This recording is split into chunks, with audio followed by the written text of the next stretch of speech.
What's up guys, Matt here with Matco Metalworks, and if you saw our last video, we're doing this in a kind of a sequence. And what we did on the last video, we showed you the Miller Multimatic 215. We showed you how to install the wire, put it on the spindle in the machine, how to then feed the wire into the drive roller system, and then how to get it into your gun, putting on the tip the nozzle, and then also putting on your gas flow regulator, how to set that just to get a base rate at about 20 or so if you're inside a shop. And I think we actually showed you how to install the gun and the ground clamp, which for this model is very simple. It's just a push and plug and play, I call it. Plug it up, turn the twist lock to tighten it down, and then of course the ground is just a 180-degree turn. You insert it and twist it. So very simple on that machine. Some of the older machines aren't that easy, but what I wanted to go over today is my personal choice for PPE, personal protective equipment.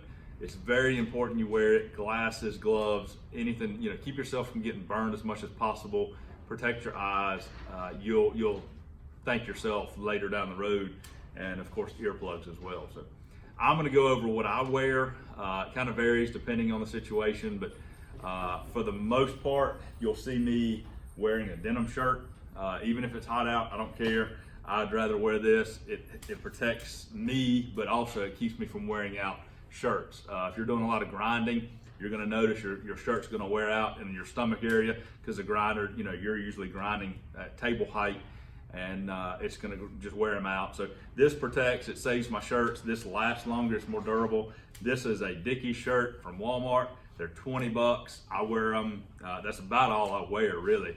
Like I said, they're 20 bucks. They'll last me usually a couple months depending on what I'm doing, how aggressive it is and how dirty.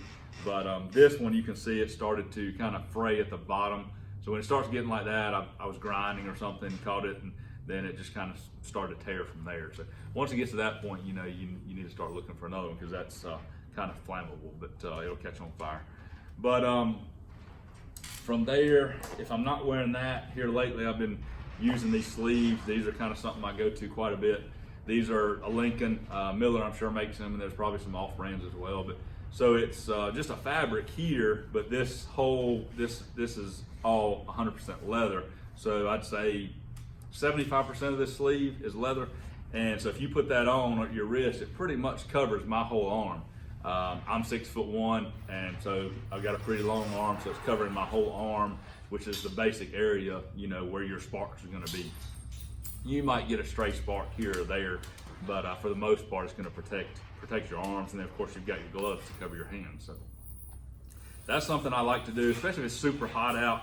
It's a little cooler wearing those than wearing an extra layer on top, but for the most part, you'll see me wearing long sleeves 90% of the year, even if it's warm outside, just to protect, from sparks and from actually the exposure to the radiant light, so you don't get the sunburn effect.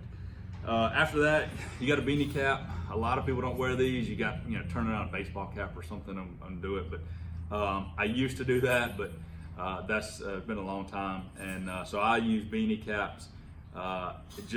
I can tuck my ears into the side of them so it protects that, but also you've got this flap on the back that you can turn sideways, kind of hang over your ear if you're out of position, overhead, vertical, you're laying under something, you're pipe welding, you're under a truck or trailer doing some work.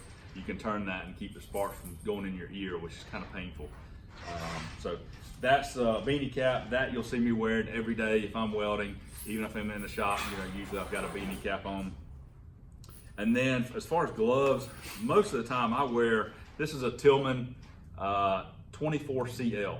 This is more of a TIG glove. It's a leather glove, but it's a thinner material. It's not really used for MIG welding.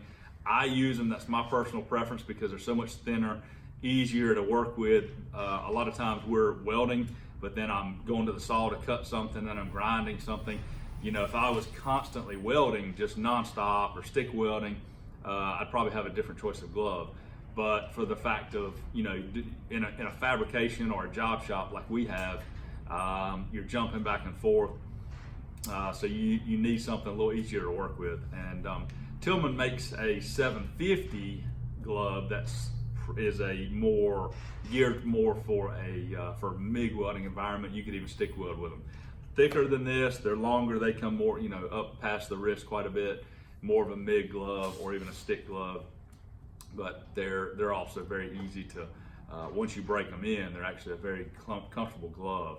But I don't have any of those to show you. So these are both the same thing. These are just kind of, as you can see, when you go to cut stuff and you're running a saw or something, you're back and forth welding, getting heat on them, get a little wet in the plasma table, they kind of wear out. So I probably, like I said, I end up, it costs me more because these just don't last as long, but that's my personal preference because I like them. It's easy to work with. So after that, safety glasses, of course, protect your eyes.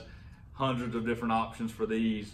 We buy them by the box. These are just I don't even know the brand of them. We get them from our Air Gas or Roberts Oxygen, and just get them by the box. So for the most part, that's your PPE. One other thing is going to be your earplugs, and those come in. We buy that by the box as well.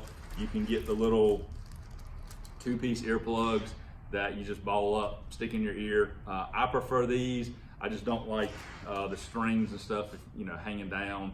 I've also got a pair that it's almost like a set of earbuds. It's got like a actual U shape, but they're kind of annoying as well. So normally I'm just wearing these and try to wear those anytime in the shop, especially if welding, grinding, stuff like that.